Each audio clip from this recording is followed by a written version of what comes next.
1000 cut ಬಂದೈತೆ. ಆ 2ನೇ ಕಂಬಿಕ ಫಿಲಪ್ ಆಗ್ಬೋದು. ಅದು ಇನ್ನ ಕಟ್ಟುಗಳು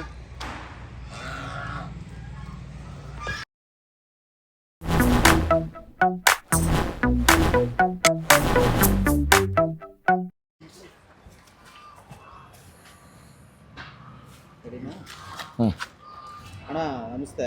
ನಮಸ್ಕಾರ ಅಣ್ಣ. ಮೊನ್ನೆ ಬಂದಾಗ ಪೂರ್ತಿ ಖಾಲಿ ಇತ್ತು, ಇದ್ರ ಬಗ್ಗೆನೇ ಮಾತಾಡಿ ಒಂದು ವಿಡಿಯೋ ಮಾಡಿದ್ವಿ. ಹೌದು, ಹುಲ್ಲಿಗೆ ಅಂತಾನೆ ಮಾಡಿಸಿರೋದು ಅಂತ. ನಿಜ ಅಣ್ಣ. ಇವತ್ತು ನೀವು ನೋಡ್ಬೋದು, ಇವಾಗ 1000 ಕಟ್ ಬಂದೈತೆ ಅಣ್ಣ. 1000 ಕಟ್ ಬಂದೈತೆ. ಆ 2ನೇ ಕಂಬಿಕ ಫಿಲಪ್ ಆಗ್ಬೋದು. ಅದು ಇನ್ನ ಕಟ್ಟುಗಳು ಲೂಸ್ ಆಗಿಬಿಟ್ಟವೆ. ನಾಳೆ ಎಲ್ಲ ಬಂದು ಇನ್ನ ನೀಟಾಗಿ ಜೋಡಿಸ್ತಾರೆ, ಫುಲ್ ಜೋಡಿಸ್ತಾರೆ. ಇಲ್ಲಿವರೆಗೂ ಅವ್ರ ಅಂದಾಜು ಒಂದು 8000 ಕಟ್ಟು ಇಡಿಸ್ಬೋದು. ನಾನು ಒಂದು 10,000 ಅಂದ್ಕೊಂಡಿದ್ದೆ. ಒಂದು 8000 ಕಟ್ಟು ಇಡಿಸ್ತದೆ. ನೋಡ್ರಿ, ರೈತನ ಬಾಳು ಅದು ಮಾಡೋನ್ಗೆ ಮಾತ್ರ ಗೊತ್ತು ಕಷ್ಟ ಸುಖ ಏನು ಎತ್ತ ಅಂತ. ಇವಾಗ ನೀವೇ ನೋಡ್ರಿ, 2 ಗಾಡಿ ಬಂತು, ಮಧ್ಯಾಹ್ನ 3 ಗಂಟೆ ಎತ್ತಾಕು ಅಂದರೆ ಹಾಕಿಲ್ಲ. ಅರ್ಥ ಆಯ್ತಾ? ಕೂಲಿ ಕೊಟ್ಟು ಬೇಳಾಡೋ ಪರಿಸ್ಥಿತಿ ಐತೆ. ಆ ಕಾರಣಕ್ಕೆ ಸುಮ್ಮನೆ ಅಲ್ಲಿಗೆಳ್ದು ಮಾತಾಡೋದು ಇವೆಲ್ಲ ಮಾಡಬೇಡ್ರಿ. ವಾಸ್ತವ ಬಂದು ನೋಡ್ರಿ. ವಾಸ್ತವ ಹುಲ್ಲಾಗ್ತಾ ಇರೋನು ಯಾರೋ, ವಾಸ್ತವ ಮಾಡ್ತಾ ಇರೋನು ಯಾರೋ ಒಬ್ರು ಗೊಜ್ಜೆ ನನ್ನ ಮಗನ ಮಾಡೋ ಕೆಲ್ಸಕ್ಕೆ ಎಲ್ರೂ ಅಂದರೆ ತಪ್ಪಾಗ್ತದೆ. ಅದಕ್ಕೆ ನಮ್ಮ ರೈತರಲ್ಲಿ ಸ್ವಲ್ಪ ಮನಸ್ತಾಪಗಳು ಅವೇ. ಅದು ನಾವೇ ಬಗೆಹರಿಸ್ಕೊತೀವಿ. ಅದೇನು ಯಾವನೋ ಬಂದೇನು ಮಾಡಬೇಕಾಗಿರೋದೇನಿಲ್ಲ. ನಿಜನಣ್ಣ. ಅದನ್ನ ಇಟ್ಕೊಂಡು ಏನು ಗೊತ್ತಿಲ್ದಿರೇ ಇರೋರೆಲ್ಲ ಮಾತಾಡೋಕೆ ಬಂದುಬಿಟ್ರೆ ಅರ್ಥ ಏನೈತೆ ಅದರಲ್ಲಿ ಅಲ್ವಾ? ಎಲ್ಲ ಒಂದು ರೀತಿನಲ್ಲಿ ಹಿಂದೆ ಎತ್ಕೊಂಡು ನೋಡ್ರೆ ಎಲ್ಲ ಒಂದಾಗಿದ್ದವ್ರೆ ತಾನೇ. ಹೊಸ್ದಾಗಿ ಯಾರು ಪಾಕಿಸ್ತಾನ ಅಫ್ಘಾನಿಸ್ತಾನದಿಂದ ಬಂದಿರೋರು ಯಾರು ಇಲ್ಲಲ್ಲ ಅಲ್ವಾ? ಆ ಕಾರಣಕ್ಕೆ ಅದನ್ನ ರೈತರಲ್ಲೇ ಇರಲಿ. ಬಟ್ ಅದನ್ನ ಇಟ್ಕೊಂಡು ಈ ಕೆಲವರು ಬಾಡಿಗೆ ಹೊರ ಬಂದವ್ರೆ, ಅವ್ರದ್ದು ಒಲೆ ಬೇಸರ ಆಗ್ತದೆ. ಮನೆ ಹತ್ರ ಒಂದು ಕಟ್ಟು ಹುಲ್ಲಿರಲ್ಲ, ಆ ಟೈಮ್ಗೆ ಏನೋ ಮಾಡಬೇಕು ಮಾಡಿಬಿಡೋದು. 50,000 ಲಕ್ಷನ ಕೊಟ್ಬಿಟ್ಟು ಸುಮಾರು ಇವತ್ತು ಅಲ್ಲಿ ಕೋಲಲ್ಲಿ ಆಗ್ಬಿಟ್ಟೈತೆ. ಅದಕ್ಕೆ ಈ ಸಲ ಸಪ್ಲಾಮಲ್ಲಿ ಕೊಡೋಣ ಉತ್ತರ, ಸಪ್ಲಾಮ್ನಲ್ಲಿ. ಯಾಕಂದ್ರೆ ನಮ್ಮ ಜಾತ್ರೆನಲ್ಲಿ ನಿಮ್ಗೆ ಗೊತ್ತಾಗ್ತೈತೆ, ದನ ನಾನು ಮಾರಿದ್ರೆ ನನ್ನ ಅನ್ಸ್ಕೊಬೇಕು ಅಲ್ವಾ?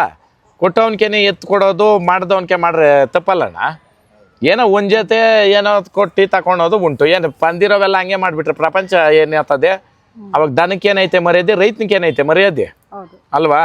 ಆ ಕಾರಣಕ್ಕೆ ಸಿಂಪಲಾಗಿ ಹೇಳ್ತೀನಿ ನೋಡ್ರಿ. ಇವಾಗ ನೀವು ವಿಡಿಯೋ ಮಾಡಕ್ಕೆ ಬಂದಿದ್ದೀರಾ ಪುಣ್ಯಾತ್ಮರು, ನಿಮ್ಮ ಕೆಲಸ ಕಾರ್ಯ ಬಿಟ್ಟು ಕ್ಯಾಮ್ರಾಗಳು ಎತ್ಕೊಂಡು ಬಂದು ಮಾಡ್ತಾ ಇದ್ದೀರಾ. ಎಲ್ಲೋ ಒಬ್ರು ಕಾಪಿ ಮಾಡಿಬಿಟ್ಟು ಹಾಕ್ಬಿಟ್ಟು ಅದು ಇದಾದಾಗ ನಿಮ್ಗೆ ಬೇಜಾರಾಗಲ್ಲ? ಅದೇ ರೀತಿ ನಿಮ್ಮದೇ ಇದರಲ್ಲಿ ನಾನು ಹೇಳ್ತಾ ಇರೋದು ಆ ರೀತಿ ನಡೀತೈತಿ. ಇವೆಲ್ಲ ಮಾಡಬಾರ್ದು. ಸಪ್ಲಾಮ್ದು ಇನ್ನು 2-3 ದಿನದಲ್ಲಿ ನಿಮಗೆ ಸಂಕ್ಷಿಪ್ತವಾಗಿ ನಾವು ಸಪ್ಲಾಮ್ ದೇವ್ರಕ್ಕೆ ಹೋಗಿ ಹೇಳ್ಬಿಟ್ಟು ಅಲ್ಲೇ ನೀನು ಕಾರ್ಡ್ ಮಾಡಿಸಿ ನಾನು ಹೇಳ್ಬಿಡ್ತೀನಿ.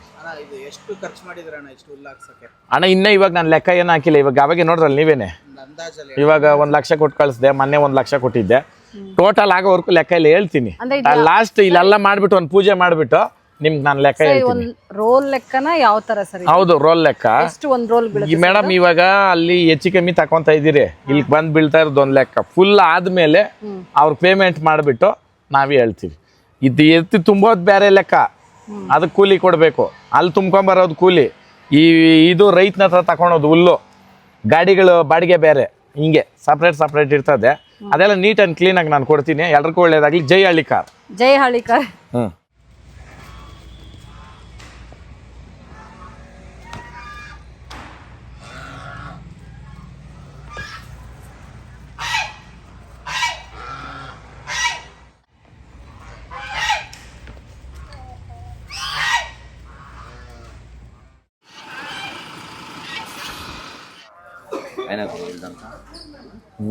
ఇల్లే మాట్లాడారండి ఏమే ఇల్లే మీ మామని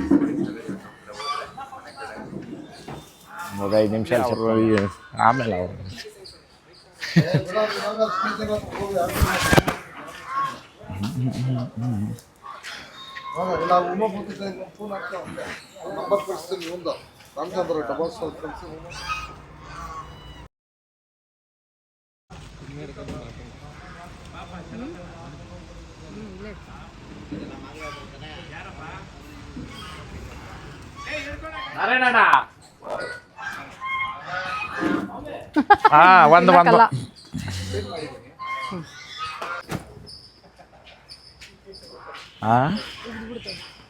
ಏನಣ್ಣ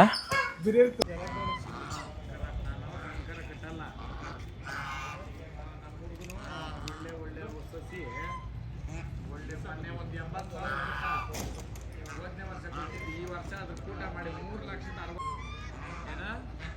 ಅದ್ರ ಜೊತೆಗೂ